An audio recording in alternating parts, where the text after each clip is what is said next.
abençoe vocês. Nós vamos iniciar com uma leitura do texto de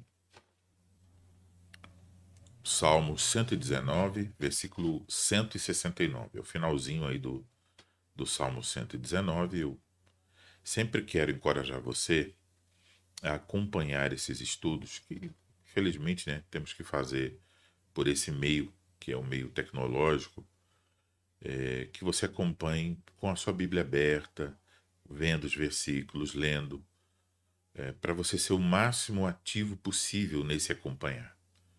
Porque senão você corre o risco de que seus pensamentos, a sua atenção se volte para outras questões e aí você fica com a tela ligada aqui no estudo, mas sem nenhum proveito. E ora, o proveito aqui pressupõe um proveito espiritual, um proveito para essa vida e para a vida eterna. Daí, então, é preciso dizer que deve ser um proveito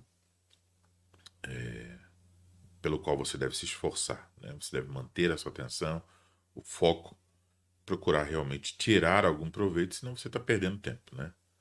Então vamos ler aqui o Salmo 169. Acompanhe comigo. Chegue-te a ti, Senhor, a minha súplica. Dai-me entendimento segundo a tua palavra. Chegue a minha petição à tua presença. Livra-me segundo a tua palavra. Profiram louvor os meus lábios, pois me ensinas os teus decretos. A minha língua celebre a tua lei, pois todos os teus mandamentos são justiça. Venha a tua mão socorrer-me, pois escolhi os teus preceitos. Suspiro, Senhor, por tua salvação. A tua lei é todo o meu prazer. Viva a minha alma para louvar-te. Ajudem-me os teus juízos. Ando errante como ovelha desgarrada. Procuro teu servo, pois não me esqueço dos teus mandamentos. E aí a leitura da palavra do Senhor, nós vamos orar, pedindo a bênção do Senhor para essa manhã. Ó Senhor Deus, Pai Todo-Poderoso, nós queremos te agradecer por mais um dia de vida, por todas as tuas bênçãos e misericórdias sobre nós, por tudo que o Senhor faz, pela tua direção, proteção, amparo, pela tua instrução e consolo, os múltiplos meios que o Senhor utiliza para o nosso bem, pessoas, livros e muitas outras coisas para que cresçamos no teu Filho Jesus Cristo. Agora vamos ouvir esse estudo que queremos pedir, Senhor, que nos ajude para que nós entendamos, para que nós apliquemos essas verdades à nossa própria vida, sigamos caminhos de buscar a prática daquilo que ouvimos para a tua glória, o bem da tua igreja e a salvação da nossa alma. Nós oramos assim em nome de Cristo. Amém. Muito bem.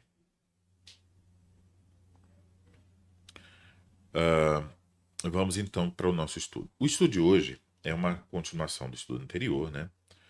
No estudo anterior eu mencionei a importância de homens fiéis, bíblicos, maduros, para o crescimento da igreja. Uma vez que Deus designou os homens, maridos, pais, pastores, presbíteros, diáconos na igreja, tanto na vida da igreja quanto na vida do lar, como os cabeças, os líderes, os responsáveis por conduzirem suas famílias. E uma vez que há uma relação entre a vida familiar e a vida da igreja, como nós observamos, por exemplo, no Salmo 128, percebe-se então que a igreja sempre ficará, de certa forma, limitada no seu crescimento ao crescimento e à maturidade dos homens que a compõem. Isso é uma verdade que se evidencia sempre que a igreja tem que escolher novos oficiais. Não sei se vocês percebem, já entenderam isso, né? Aqui em São Paulo, ainda na congregação, não tivemos a oportunidade de ter um processo de eleição, mas sempre que a igreja tem um processo de eleição para a escolha de oficiais, ela é chamada, de certa forma, a avaliar a maturidade dos homens que a compõem. O processo nas igrejas reformadas do Brasil pode ter assim, uma nuance, né, de uma igreja para outra, mas em geral é mais ou menos o seguinte: o conselho percebe a necessidade de mais oficiais, vamos dizer que sejam presbíteros. O conselho então decide iniciar um processo, comunica isso à congregação e solicita à congregação que apresente, sugira nomes que possam participar da eleição. Normalmente, esse processo ele é acompanhado de um período de oração, ou seja, antes de a igreja apresentar esses nomes, geralmente haverá uma série de reuniões de oração a respeito dessa questão, e então ali aqueles 15 dias ou 30 dias a igreja estará orando diversas vezes sobre este assunto e também serão encorajados a orar em casa. Normalmente os maridos são encorajados a conversarem com a esposa, os pais com seus filhos, para perguntar sobre esse assunto, né? Quem vocês acham que poderia servir como presbítero na igreja? Os membros são orientados a fazer essa análise, essa procura, com base nas qualificações que nós encontramos em 1 Timóteo 3 e Tito 1. Então devem ser homens que possuam aquelas qualificações que demonstrem em sua vida um certo nível de maturidade cristã. Ora, quando as famílias são chamadas a realizar essa análise, né, procurar por esses homens, obviamente eles vão avaliar o nível da masculinidade da igreja, né, porque eles vão procurar e dizer, bom, esse irmão aqui pode servir, poderia servir, mas esse aqui talvez não, porque tem algumas lutas, algumas dificuldades, ele precisa crescer mais. Então, eles vão pensar um pouco ali sobre que homens poderiam servir à igreja. Então, é uma avaliação. Ora, numa igreja biblicamente saudável, nós éramos para encontrar vários homens, certo? Éramos para olhar e dizer, bom, nós temos aqui, vamos dizer que a igreja diz assim, nós temos 50 homens na igreja. E aí diga, bom, vamos dizer, 3 deles já são oficiais, e agora precisamos de mais 2. Aí eles estão procurando entre os 47, né, mais 2. E ao fazer essa procura, eles vão ter que lidar com o que a Escritura diz ser do que deve ser um homem bíblico. E aí então, se eles fizerem isso com seriedade, com oração, etc., eles perceberão se tem homens ali. Mas em muitos casos, quando eles estão olhando para os 47, eles sentem dificuldades. Eles dizem, rapaz, acho que só tem 2, só tem 1. E isso tem sido uma constante em muitas igrejas. Né? Para ser bem sincero, eu não conheço uma igreja que não esteja lutando com isso. Ou seja, tem muitos homens, ou um número razoável de homens, mas não tem homens para servir no ofício, porque não tem homens qualificados. Porque se a igreja dissesse assim, olha, dos 47, nós achamos aqui 27 que estão qualificados. Mas desses 27, quais é que nós percebemos que eles parecem ter um chamado pastoral? Eles demonstram um cuidado pelos outros e tal. Aí talvez vai reduzir a 5, 6. Aí seria uma questão de vocação, porque nem todos são vocacionados para o ofício. Mas o problema é antes da vocação. O problema é na qualificação. Né? Então a ordem é essa, né? Nós procuramos homens qualificados e depois procuramos perceber entre os qualificados quem são os vocacionados. Só que aí quando vamos procurar os qualificados, há aí uma enorme dificuldade. Ora, essa dificuldade, né? Os membros da igreja devem então procurar homens assim, eles vão apresentar, se eles encontrarem homens qualificados, apresentar os nomes ao conselho. Geralmente o conselho pede isso por escrito, com as razões para indicação. O conselho vai discutir aqueles nomes, por quê? Porque às vezes o irmão João pode ter sido indicado e tem um problema na vida do irmão João que os membros não sabem, que o conselho está tratando de forma sigilosa. Então, o conselho, naquele momento, visitará todos os homens indicados, porém, no caso do irmão João, que tem um problema, o conselho vai visitá-lo para dizer: olha, veja, seu nome foi indicado, mas tem esse problema aqui na sua vida que precisa ser corrigido. Então, vamos usar isso para encorajá-lo a corrigir aquele problema para que no futuro ele possa servir como um oficial da igreja. Então, dos nomes que o conselho entende que estão realmente qualificados, que não tem nenhuma objeção do conselho, e dos nomes que aceitaram participar da eleição, porque às vezes o homem não tem objeção do conselho, foi indicado pela igreja, não tem nenhum problema, mas ele tem alguma coisa, tipo, ele está terminando o mestrado, ele está para mudar-se, então às vezes ele não aceita a indicação, né? Então, os nomes que restarem serão os nomes que vão ser apresentados à igreja para a eleição. Normalmente, antes da eleição, tem 15 dias que esses nomes são mencionados na igreja, em 2 domingos, porque se alguém tiver uma objeção, ou seja, alguém que saiba alguma coisa que nem o conselho nem a igreja sabe, pode apresentar objeção para aquele homem não concorrer à eleição. Tá? Claro que a objeção tem que ser com base bíblica. Por exemplo, pode ser que um irmão esteja, vamos dizer, ele descobriu que o irmão X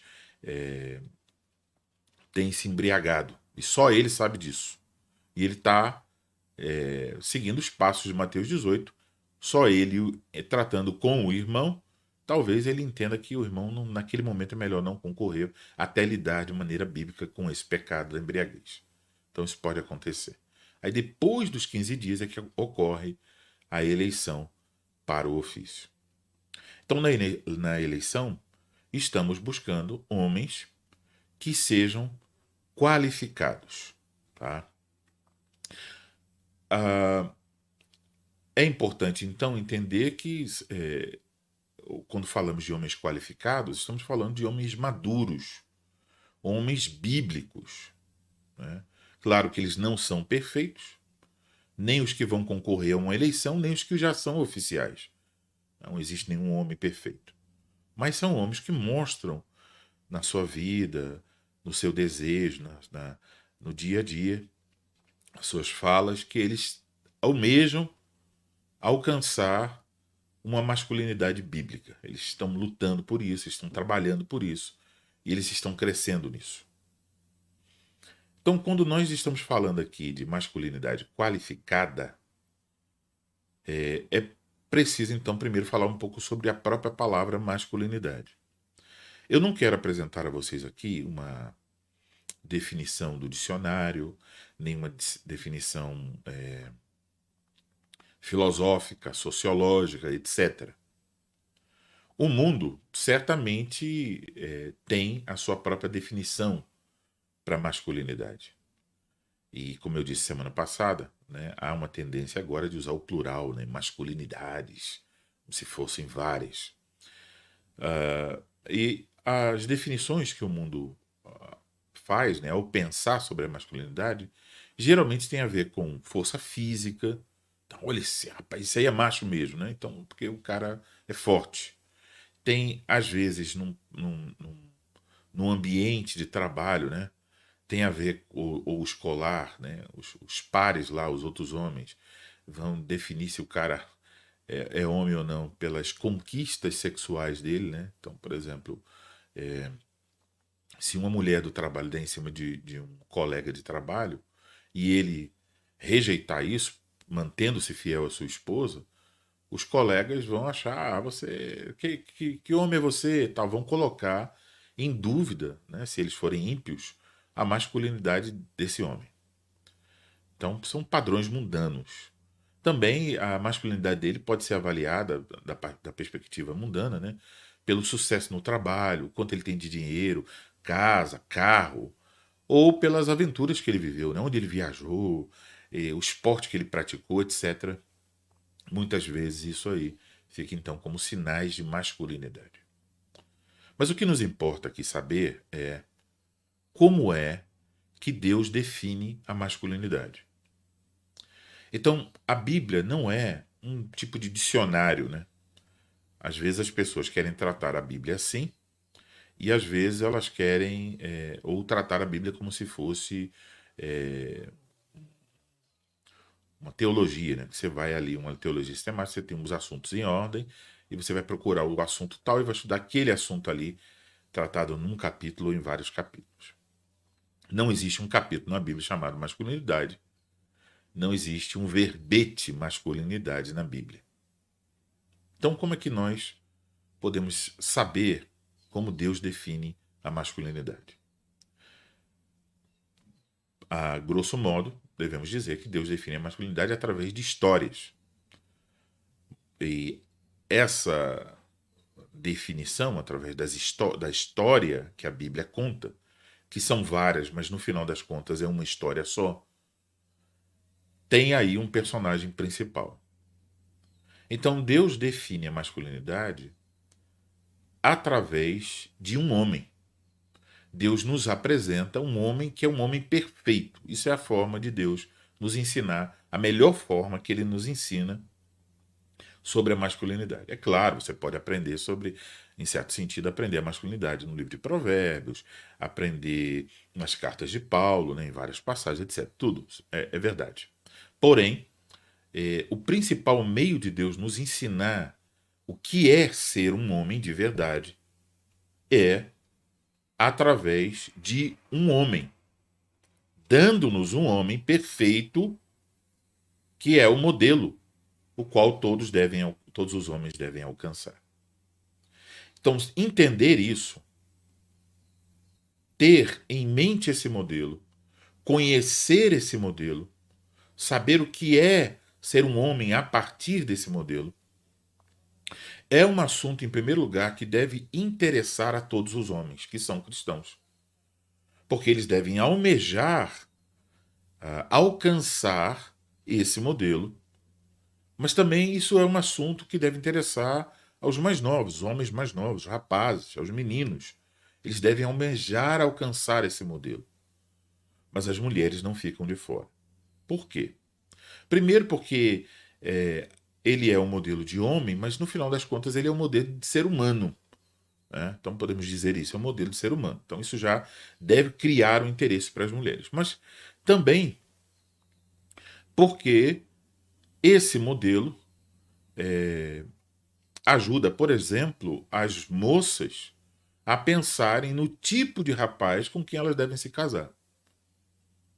E as mulheres casadas devem pensar no tipo de homem que elas devem ajudar a auxiliar seus maridos a se tornarem cada vez mais. Então é importante conhecer esse modelo. Obviamente, a essa altura você sabe que o modelo se refere, esse modelo de homem perfeito, qual todos os homens devem procurar se parecer, se refere ao Senhor Jesus Cristo. Então nós vamos olhar aqui, eu peço que você abra a sua Bíblia na carta aos Efésios, e o capítulo de número 4. Eu vou ler a partir do versículo 7, para contextualizar. Né?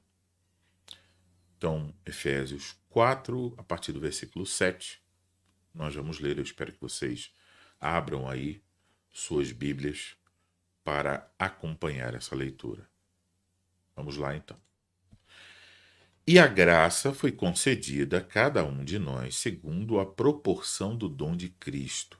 Por isso diz: quando ele subiu às alturas, levou cativo o cativeiro e concedeu dons aos homens. Ora, que quer dizer subiu, senão que também havia descido até as regiões inferiores da terra? Aquele que desceu é também o mesmo que subiu acima de todos os céus para encher todas as coisas. Pare um pouquinho. Então ele está falando da graça que Cristo concede, e aí vai nos dizer como é que Cristo concede essa graça.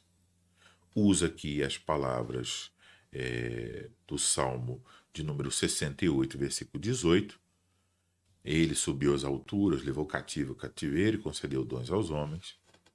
Diz então que Cristo que subiu é o mesmo Cristo que havia descido. Então ele é o Filho de Deus que assumiu a natureza humana, desceu as regiões inferiores da terra, quer dizer, ele se humilhou completamente, veio a esse mundo, tornando-se um homem, e ele venceu, ele travou uma batalha e venceu. Então é como se fosse um general, um herói, que sai, né, da sua terra, vai até outra terra, as regiões inferiores. Ele trava uma batalha, ele vence, e agora ele pega os despojos, né, aquilo que ele conquistou, vamos dizer, nas guerras antigas, o ouro, a prata, as armas, os escudos, tudo aquilo ali, e os escravos, e traz para o seu reino. Então, Cristo que desceu é o Cristo que subiu. Quando ele sobe vitorioso. Salmo 24 expressa isso. Então, quando ele sobe como vitorioso, ele concede dádivas ao seu povo. Quais? 11, versículo 11. E ele mesmo concedeu uns para apóstolos, outros para profetas, outros para evangelistas e outros para pastores e mestres, com vista ao aperfeiçoamento dos santos, para o desempenho do seu serviço, para a edificação do corpo de Cristo, até que todos cheguemos à unidade da fé e do pleno conhecimento do Filho de Deus, à perfeita varonilidade, à medida da estatura da plenitude de Cristo, para que não mais sejamos como meninos, agitados de um lado para outro e levados ao redor por todo o vento de doutrina, pela artimanha dos homens, pela astúcia com que induzem ao erro, mas seguindo a verdade em amor, cresçamos em tudo naquele que é a cabeça Cristo, de quem todo o corpo, bem ajustado e consolidado, pelo auxílio de toda a junta, segundo a justa cooperação de cada parte, efetua o seu próprio aumento para a edificação de si mesmo em amor. Então, a ideia aqui é que Cristo concedeu dons à sua igreja. Entre esses dons está aqui os pastores e mestres. Ele concedeu pastores e mestres para que os santos sejam aperfeiçoados, a fim de que os santos desempenhem o seu serviço. Qual é o serviço dos santos? Então, note, os pastores aperfeiçoam, eles ajudam os santos a se tornarem aptos para desempenhar o serviço que é o serviço dos santos. E o serviço dos santos é esse aqui: a edificação do corpo de Cristo.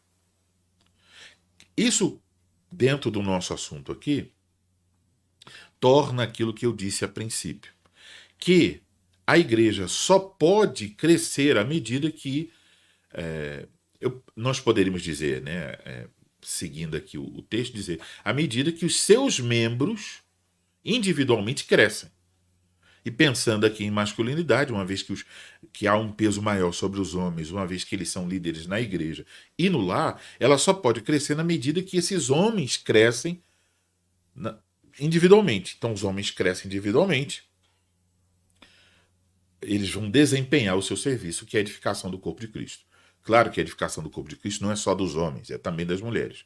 Mas aqui, pensando nesse assunto da masculinidade, pensando nas responsabilidades de liderança que cabe a esses homens, vemos então a importância desses homens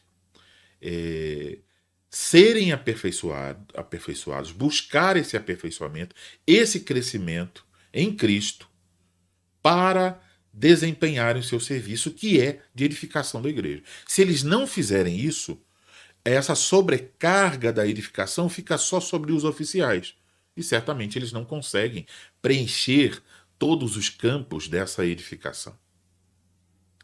E qual é o objetivo dessa edificação? A unidade da fé, diz o versículo 13, e depois devemos chegar, então, primeiro à unidade da fé, e depois devemos chegar ao pleno conhecimento do Filho de Deus. Então, é preciso conhecer a Cristo para chegar a se parecer com Cristo. Daí a importância da leitura da Escritura, do estudo da teologia. Claro que isso não resolve o problema, não é só isso, né? Não é só ler, não é só estudar. Isso são meios, mas é preciso pegar essa verdade, aplicá-la à nossa vida para nos parecermos com Cristo. Usando aquela imagem de Tiago sobre o espelho, lá no capítulo 1 de Tiago, né, que é aquele que ouve e pratica. Então, é como se nós chegássemos ao espelho da palavra, a imagem refletida nesse espelho é a imagem de Cristo, e eu posso, então, ver se eu estou me parecendo com Cristo. Ele é o padrão, ele é o modelo através do qual eu posso perceber se eu estou crescendo ou não. Então, o objetivo é alcançar a perfeita varonilidade, diz o texto. Perfeita varonilidade. Então, aqui, o termo usado não é um termo para ser humano de maneira geral, mas é um termo usado realmente para falar do homem, do varão. Então, todo homem deve buscar essa perfeita varonilidade, que significa alcançar essa medida da estatura da plenitude de Cristo. Ser um homem como Cristo é. Ser perfeito como Cristo é perfeito. Claro que nessa vida não alcançaremos essa perfeição, mas é a perfeição a ser buscada. Eu tenho que ansiar por ela e devo buscar essa perfeição.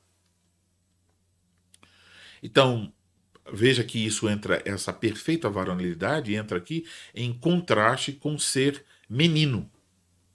E observe que nesse texto, ser menino é ser agitado de um lado para o outro e levado ao redor por todo o vento de doutrina. Então, é uma inconstância, não tem uma âncora firmada em Cristo, então, toda hora sendo guiado por uma direção ou outra. O homem, ele precisa ter a certeza do que ele crê, e uma vez que ele crê, ele deve fincar as suas raízes aí em Cristo. Ele tem que crescer em Cristo Jesus. E esse crescimento não é meramente um crescimento da leitura da Escritura e do conhecimento teológico. É um conhecimento que usa isso como meio, mas tem como fim parecer com Cristo Jesus. Então, esse objetivo aqui enunciado, ele é alcançado não quando o homem diz assim: olha aqui, eu li tais e tais livros. Ele não é alcançado assim. Esse objetivo é alcançado quando nós olhamos para esse homem e dizemos: rapaz, como ele é um homem humilde. Ora, quando dizemos que ele é um homem humilde, o ligamos com o exemplo máximo da humildade, que é o Senhor Jesus Cristo. Ou quando, de uma forma mais direta, dizemos: rapaz, esse irmão realmente está lutando para se parecer com Cristo Jesus. Então, ele está. A evidência é uma evidência prática, não teórica. O ensino, a teologia, a doutrina, as confissões, o estudo da Bíblia, tudo isso são meios para que nós nos pareçamos mais com o Senhor Jesus Cristo. Então, veja aqui que a masculinidade é aqui definida através de dizer que nós devemos chegar todos, e aí as mulheres podem olhar para Cristo como um exemplo de ser humano, né? Todos devemos chegar à unidade da fé, ao pleno conhecimento de Cristo. Então você tem que procurar a Cristo quando lê as Escrituras, e a perfeita varonilidade, a medida da estatura da plenitude de Cristo. É aí que devemos chegar. Então, quando nós estamos trabalhando na edificação do corpo de Cristo, que é a responsabilidade de todos os membros, nosso objetivo é, por um lado, o primeiro objetivo pessoal é crescer e me parecer com Cristo. Mas depois o meu objetivo aqui na edificação dos santos é ajudar os meus irmãos e irmãs a se parecerem com Cristo. Isso envolve muitas coisas, isso envolve a oração pelos irmãos, isso envolve o bom conselho com base na palavra de Deus, isso envolve as repreensões que nós podemos fazer quando alguém está fugindo desse caminho. Então, a igreja vai crescer quando os membros cada vez mais estão se parecendo com Cristo. É aí. Não tem segredo. Porém, isso requer um foco da mente e um ardor do coração e um livrar-se de todos os pesos, amarras, pecados que nos impedem de crescer assim. Então não há um grande segredo para o crescimento da igreja. É simples. Está enunciado em outras passagens e aqui.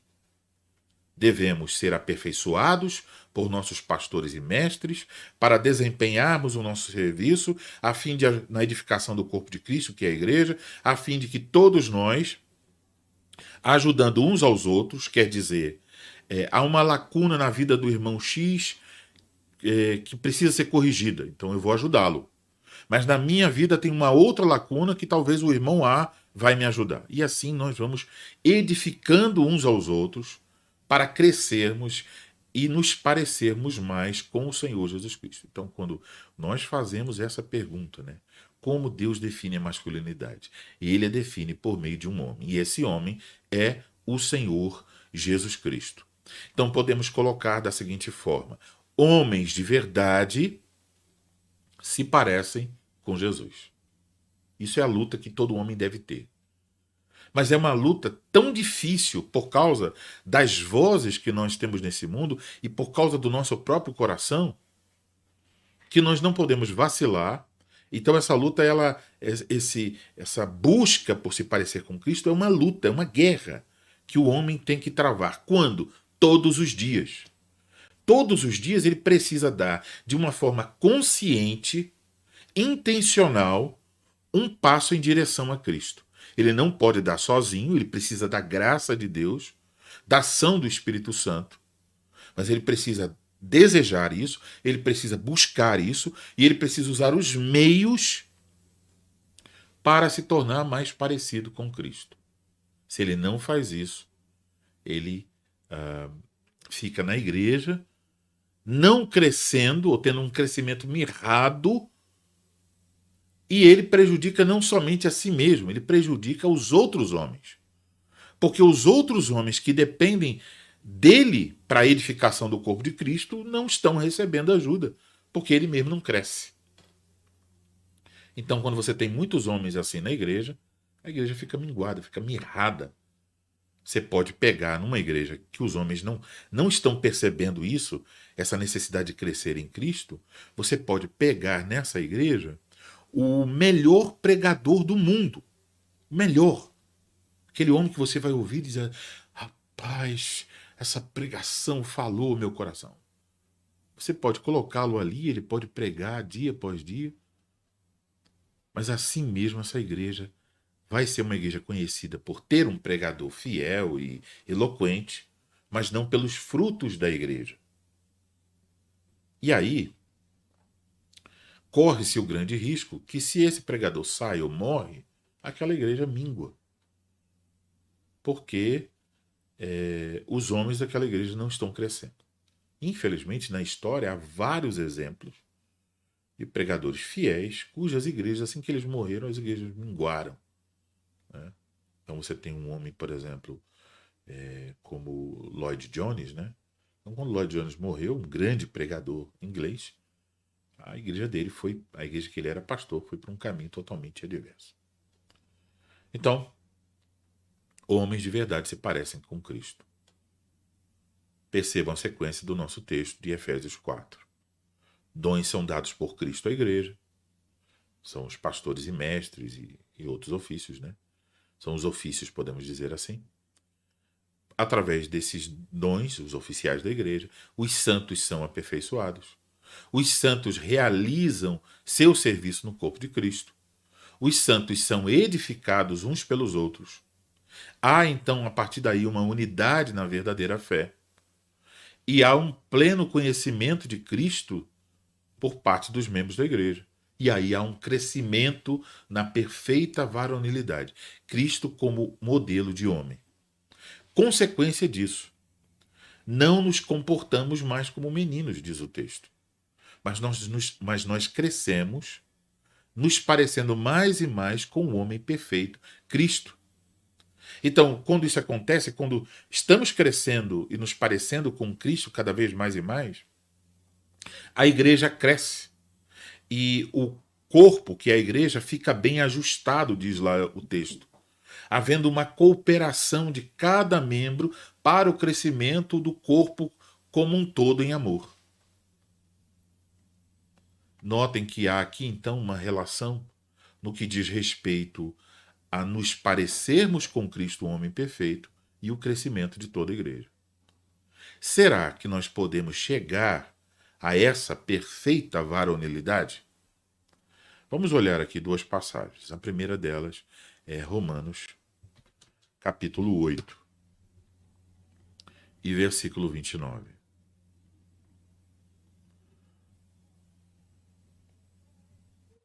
Romanos 8, 29. Abra aí em sua Bíblia, por gentileza.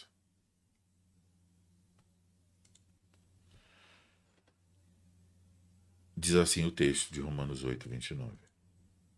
Portanto, aos que de antemão conheceu, também os predestinou para serem conformes à imagem de seu filho, a fim de que ele seja o primogênito entre muitos irmãos. Então, essa é uma passagem conhecida, né, principalmente daqueles que professam a fé reformada. Temos aqui a chamada corrente, os elos de ouro, né, da graça de Deus. Predestinou, chamou, justificou, glorificou, no versículo 30. Mas observe que o propósito é anunciado aqui. Às vezes a gente, tão interessado em palavras, né, predestinação, então nos interessamos tanto por essa palavra, que nós nos esquecemos o propósito. Também os predestinou para serem conformes à imagem de seu filho.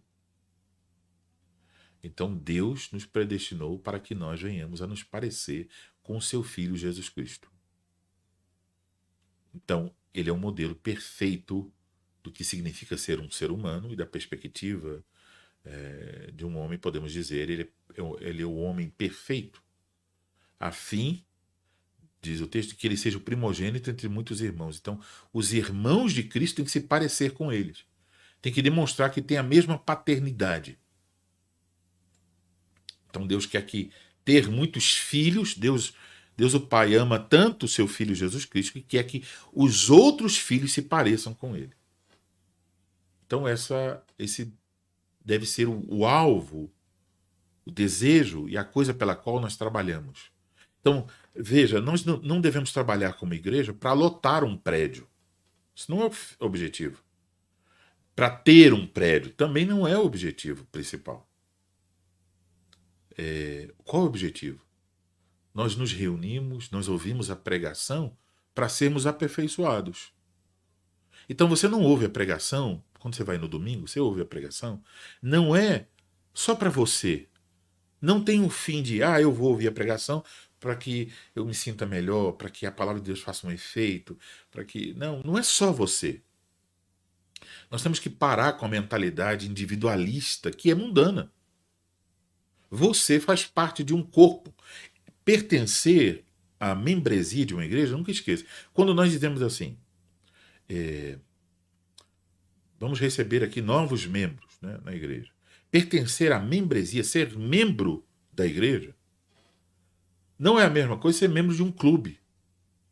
Eu sou membro do clube tal, né? eu sou membro do plano de assinatura, não sei o quê. Não, não é a mesma coisa. Porque ali é apenas uma linguagem institucional. Ser membro ali é uma linguagem institucional. Mas ser membro na Escritura tem a ver com a metáfora usada para descrever a igreja. Uma das metáforas preferidas do Espírito Santo para definir a igreja, ou apresentar a igreja, ensinar sobre a igreja, é dizer que a igreja é um corpo. É uma metáfora. A igreja é um corpo. Esse corpo tem uma cabeça. A cabeça é Cristo. Governa o corpo. Dá vida ao corpo. Então, o corpo está unido a Cristo. A igreja está unida a Cristo. Nesse corpo, o corpo é um só, mas o corpo tem muitos membros. Então, quando dizemos que você é membro dessa igreja local, que é um corpo, significa que você entra para cumprir uma função, um propósito. Você deve ajudar seus irmãos a crescerem e se parecerem mais com Cristo. Então Deus te deu alguma coisa, algum dom, alguma capacidade, alguma função no corpo para que você edifique seus irmãos para que eles se pareçam mais com Cristo.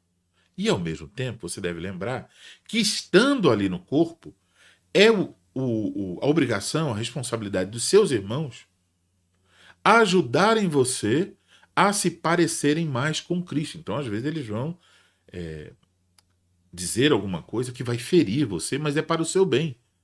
Eu digo ferir quando recebe, né, uma admoestação, e às vezes nós, ao receber a admoestação, ficamos feridos. Esse irmão falou assim comigo, o nosso orgulho fica ferido porque a pessoa falou daquele jeito. Mas isso se está acontecendo em amor, é para o bem. Então, nós fomos predestinados para sermos conformes à imagem do seu Filho, o Senhor Jesus Cristo. A outra passagem é Filipenses, capítulo 1.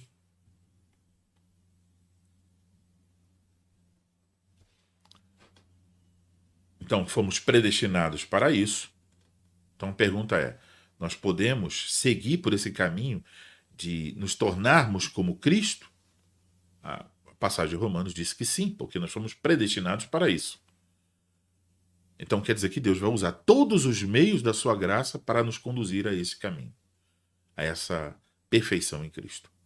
E Filipenses 1,6 diz: estou plenamente certo de que aquele que começou boa obra em vós há de completá-la até o dia de Cristo Jesus.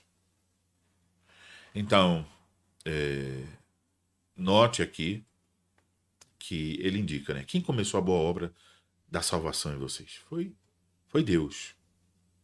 E Deus, quando começa, conclui, ele leva até o final. Primeiro, porque quando ele começa é porque ele quer. Então ele quer, nesse caso, à luz de Romanos 8, ele quer que nos pareçamos com Cristo. Sejamos conformes à imagem de Cristo. E segundo, porque nada pode impedir o seu propósito. Se ele quer, ele pode. Então ele fará acontecer. A obra que ele começa, ele vai levá-la até o final. Então, se ele começou a obra de nos moldar conforme a imagem de Cristo, no dia da volta de Cristo, o resultado final será esse. Nós iremos nos parecer eternamente com o Senhor Jesus Cristo. Mas esse trabalho se conclui lá no final, mas ele está em execução agora. E o que Deus usa?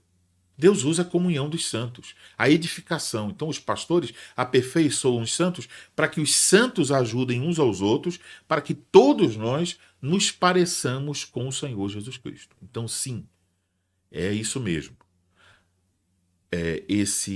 Nós podemos caminhar rumo a essa varonilidade perfeita do Senhor Jesus Cristo, dizendo aos homens, sim, homens, nós devemos ir nessa direção, como alguém que é guiado pelas estrelas, né? Lá está a estrela bem longe, mas ele vai naquele rumo. Então, assim também, né? Nós vamos, como os pastores, por exemplo, os pastores não, os reis que foram até Cristo, quando ele era apenas um bebê, eles foram guiados pela estrela. Então eles não alcançaram a estrela, mas a estrela mostrou o caminho. Nós não vamos ser, nesse mundo, perfeitos ainda como Cristo, mas estamos seguindo, estamos prosseguindo. Então é um caminhar para o alto, pode-se dizer. Se vai avançando para o alto. Então, obviamente, como toda caminhada para o alto, ela é difícil, né? Quando você tem que subir um morro, você fica cansado, anda mais devagar, dá algumas paradas, né? Então tem uma dificuldade. Mas, nesse caso, é uma caminhada para o alto para nos parecermos com Cristo e nós recebemos a graça de Deus. Isso acontece na comunhão dos santos. Não, então, não é você sozinho em casa. Por isso a importância da vida da comunhão dos santos. Oficiais para aperfeiçoar os santos se aperfeiçoando uns aos outros para parecermos com Cristo. Então, esta varonilidade modelo, que é o Senhor Jesus Cristo, que é a masculinidade segundo Deus, é aí um padrão estabelecido para todos os homens. Tá? Então, esse padrão estabelecido para todos os homens, como ele é na prática? Como é um homem parecido com Cristo na prática? Então, o Espírito Santo nos oferece informações sobre isso. Primeiro, nós devemos olhar para a própria vida do Senhor Jesus Cristo. Mas note, uma vez que o Senhor Jesus Cristo é o modelo, e quando, por exemplo, o apóstolo Paulo vai falar sobre homens para servirem como pastores na Igreja de Cristo, ele tem como pano de fundo toda essa ideia. Quer dizer, que esses pastores, esses homens que vão servir como pastores, e também podem servir como diáconos, né? Então, quando eu estou falando pastores, não estou falando só dos ministros, estou falando dos ministros e presbíteros, e tem também os diáconos. Esses homens que servem como oficiais na igreja, eles devem servir como representantes de Cristo. Então, para servirem como representantes de Cristo, eles devem se parecer com Cristo. Devem evidenciar-se em suas vidas que eles estão sendo moldados conforme a imagem de Cristo. Eles estão cada vez mais se parecendo com Cristo. Então, observe, lá em 1 Timóteo, capítulo 3, versículos de 1 a 7, nós temos uma descrição do que é necessário para ser um presbítero. Então, vamos ler lá 1 Timóteo, capítulo 3, versículo de 1 a 7. 1 Timóteo, capítulo 3, versículo de 1 a 7. Fiel é a palavra. Se alguém aspira ao episcopado, excelente obra almeja. É necessário, portanto, que o bispo seja irrepreensível, esposo de uma só mulher, temperante, sóbrio, modesto, hospitaleiro, apto para ensinar, não dado ao vinho, não violento, porém cordato, inimigo de contendas, não avarento, e que governe bem a própria casa, criando os filhos sob disciplina, com todo respeito. Pois se alguém não sabe governar a própria casa, como cuidará da igreja de Deus? Não seja neófito, para não suceder que se ensoberbeça e incorra na condenação do diabo.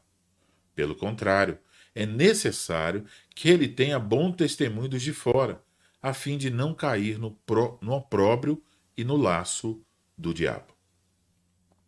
Então, perceba, aqui tem uma descrição das qualificações necessárias para que um homem possa servir como bispo, como presbítero, como pastor na igreja de Cristo. Depois, em 1 Timóteo 3, versículo 8 ao 13, tem aí as qualificações para que um homem seja um diácono. Então, essas qualificações aqui são qualificações para os ofícios. Porém, é importante perceber que essas qualificações que aqui são listadas, né, todas juntas, elas estão em outras passagens requeridas não só de oficiais, mas de todos os homens, inclusive muitas dessas qualificações são requeridas também das mulheres. Então, o que se pode perceber? Para um homem ser um presbítero, por exemplo, ele vai, como presbítero, servir como um pastor. Os presbíteros são pastores. Então ele vai servir como um pastor na Igreja de Cristo. Para servir como um pastor, ele tem que se parecer com Cristo, porque a pessoa pastoreada deve perceber pela fala, pelo modo de agir desse homem, que ele está pastoreando como um representante de Cristo. Ele pastoreia em nome de Cristo. Isso quer dizer que a pessoa pastoreada deve poder concluir: Cristo está me pastoreando, Cristo, que é o supremo pastor, está me pastoreando através desse pastor terreno. Então, as palavras desse pastor, o cuidado desse pastor, são as palavras e o cuidado de Cristo por mim. Ora, por isso se requer dos pastores, presbíteros, ministros e também até dos diáconos, porque eles também vão servir em nome de Cristo, que eles se pareçam com Cristo. Para se parecerem com Cristo, eles devem ter certas qualificações. Qualificações que são, em última instância, todas elas apontam para Cristo, porque Cristo é o exemplo perfeito de todas elas. Então, o que se pode notar dessas qualificações requeridas dos líderes da igreja? Elas são qualificações requeridas para que um homem possa servir como oficial na Igreja de Cristo, né, ministro, presbítero ou diácono. Então ele deve ser um homem de Deus, ele deve possuir essas qualificações, ele deve se parecer com Cristo. Mas quando nós olhamos para as qualificações, talvez essa seja uma exceção, apto para ensinar, mas ainda assim, em algum nível, todos os homens devem ter essa qualificação. Todas elas, talvez com exceção dessa, dizem respeito ao caráter de todos os homens. Vamos ver, por exemplo, 1 Timóteo, capítulo 2, versículo 8. Quero, portanto, que os varões orem em todo lugar, levantando mãos santas, sem ira e sem animosidade. Veja, isso foi requerido lá em 1 Timóteo 3, né? Que eles devem ser um homem que é inimigo de contendas. Então, cordato, diz o texto também. Não violento, cordato, inimigo de contendas. E agora aqui, em 1 Timóteo 2, diz: quero, portanto, que os varões orem em todo lugar, levantando mãos santas, sem ira e sem animosidade. Isso é requerido de todos os homens. Poderíamos fazer isso com todas as qualificações. Então, essa vida santa e piedosa, ela não é requerida apenas dos oficiais. Ela é requerida de todos os homens, na verdade, de todos os crentes, homens e mulheres. Então, essas qualificações aqui, elas dizem respeito ao caráter de um homem de Deus. Podemos dizer que nessas qualificações de 1 Timóteo 3 e também de Tito 1, nós aprendemos o que significa ser um homem que se parece com Cristo. Então podemos dizer que aqui nós aprendemos sobre uma masculinidade qualificada. Tá? Então, ou seja, para ser um oficial, tem que ser um homem que se parece com Cristo. Ele tem que possuir uma masculinidade biblicamente qualificada. Ou seja, existem certas qualificações dessa masculinidade que são aqui enunciadas. Mas para ser um oficial, precisa ser assim, ter essa masculinidade qualificada. Mas essa masculinidade qualificada não é exigida só dos oficiais. É isso que eu quero que vocês entendam. Ela é exigida de todos os homens. E algumas coisas aqui de todos os crentes, mulheres também. Então essas qualificações aqui devem ser as qualificações para todos os homens. O que se está colocando aqui é que um homem não pode ser um oficial se ele não as possuir. Colocando de outra forma. Quem deve se parecer com Cristo? Todos os homens. Um oficial não pode de jeito nenhum ser um oficial. Um homem não pode de jeito nenhum ser um oficial se ele não se parecer com Cristo. É isso que está dizendo aqui. Então não devemos olhar para essas qualificações aqui de 1 Timóteo, diz assim, isso é para os presbíteros. Isso é para quem foi chamado para ser presbítero. Não. Isso é para todos os homens. O que está dizendo aqui é que alguém não pode ser um presbítero se não tiver isso aqui. Mas quando você olha no restante da Bíblia, isso é requerido de todos. Então, nem todos os homens têm a vocação para servir a igreja como bispos, supervisores, mas todos os homens devem almejar o caráter requerido dos líderes da igreja.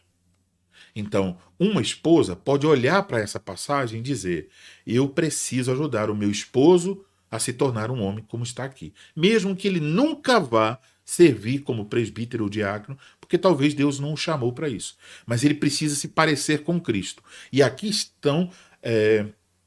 está uma lista de qualificações que se mostra, na qual se mostra o que significa, na prática, se parecer com Cristo. Então a esposa pode dizer: eu vou ajudar meu marido a crescer nessas qualificações.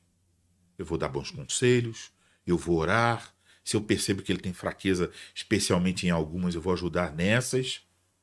Uma moça deve pensar: bom, que tipo de esposo eu quero? Moça, você deve querer um esposo que se pareça com Cristo. Então você tem que olhar para essas qualificações e dizer: em alguma medida ele está crescendo nessas qualificações?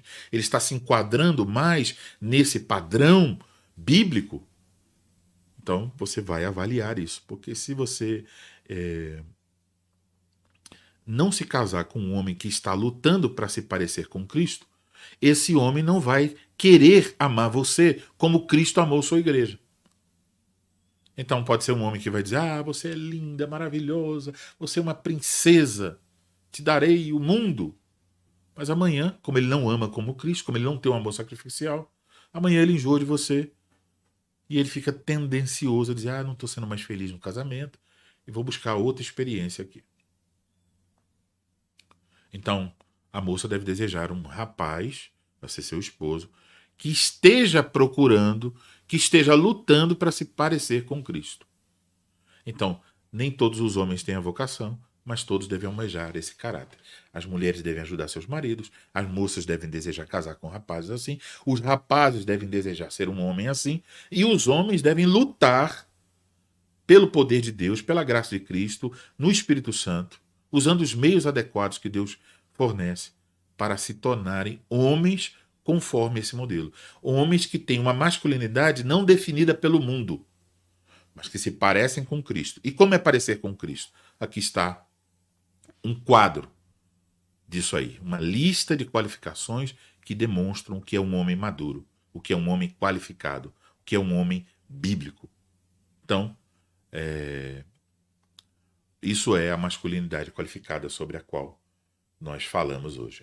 É óbvio que um homem só poderá crescer, refletir o caráter de Cristo, se ele estiver no próprio Cristo, né? Então, João 15, vamos encerrar com essa leitura de João 15, versículo 5. Eu sou a videira, vós os ramos. Quem permanece em mim e eu nele, esse dá muito fruto, porque sem mim nada podeis fazer. Então, se um homem quer crescer, ele vai procurar mais a Cristo. Tá?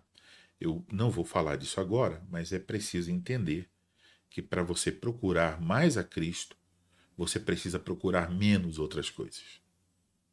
Para valorizar a Cristo, você precisa desvalorizar outras coisas que a cultura valoriza. Então é um caminho diferente no qual nós somos chamados a andar.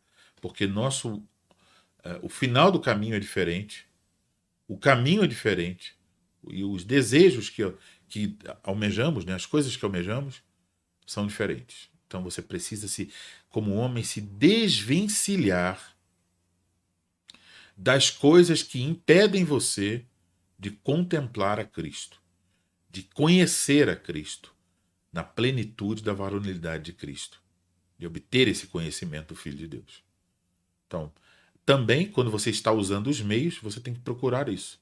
Então, para que ler a Bíblia? Você está lendo para aprender sobre Cristo. Esse é o principal objetivo. Você quer conhecer a Cristo, amar a Cristo, servir a Cristo. E para que ler livros de teologia? para isso, para orar. Eu quero ser parecido com Cristo. Então, Cristo é o centro do nosso interesse, das nossas leituras, das nossas orações. E se não for assim, nós não vamos nos parecer com Ele. E se não nos parecermos com Ele, não seremos homens qualificados, homens que vão ajudar a igreja a crescer. Então, ficará sempre uma dificuldade. A igreja vai ficar sempre se arrastando, porque nós somos covardes, só estamos pensando na nossa comodidade, no nosso prazer, no nosso entretenimento, e não procuramos crescer e ajudar os outros a crescerem. Você tem que colocar isso na sua cabeça, homem. Sua função é essa: crescer para se parecer com Cristo e ajudar sua esposa e seus filhos a seguirem por esse mesmo caminho. Se você crescer, se você ajudar sua esposa a crescer e seus filhos a crescerem em Cristo de uma maneira intencional, não é assim, solto, né? Eu levo eles no domingo na igreja. Não é isso, não. Isso requer um esforço muito maior, um desprendimento, uma abnegação. Se você vai nesse caminho, se todos nós fazemos isso, irmãos, a igreja vai crescer saudavelmente. E aí talvez ela cresça também em número. E aí o evangelho de Cristo vai alcançando outros corações, outras vidas, pelo poder da palavra de Deus. Então, pensemos sobre isso, sobre o nosso papel como homens, que devem ser homens qualificados, conforme a palavra de Deus. Tá bom? Obrigado pela sua atenção. Nós chegamos ao final aqui do nosso estudo. Depois que eu fiz aí as saudações, né, chegou também o Luciano e o Misael. Saudações a vocês também. Deus abençoe. Tá? É isso. Vamos orar, agradecer ao Senhor.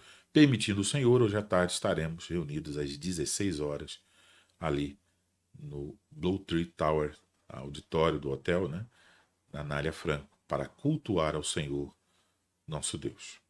Vamos orar. Se alguém quer mais informações sobre isso, visite a página no Facebook ou no Instagram. Tem lá um telefone que você pode entrar em contato. Vamos orar. Pai Celestial, graças te damos por tudo que ouvimos da tua palavra. E nós queremos pedir, especialmente pelos homens desta congregação aqui em São Paulo, para que o Senhor nos dê o devido crescimento em Cristo.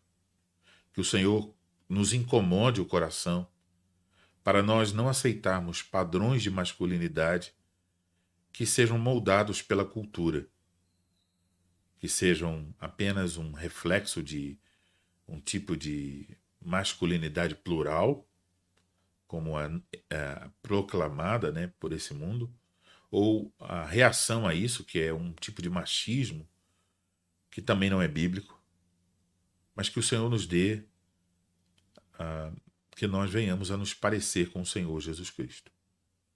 Que sejamos servos, que estejam dispostos a sacrificar-se para o bem da esposa, dos filhos, da igreja.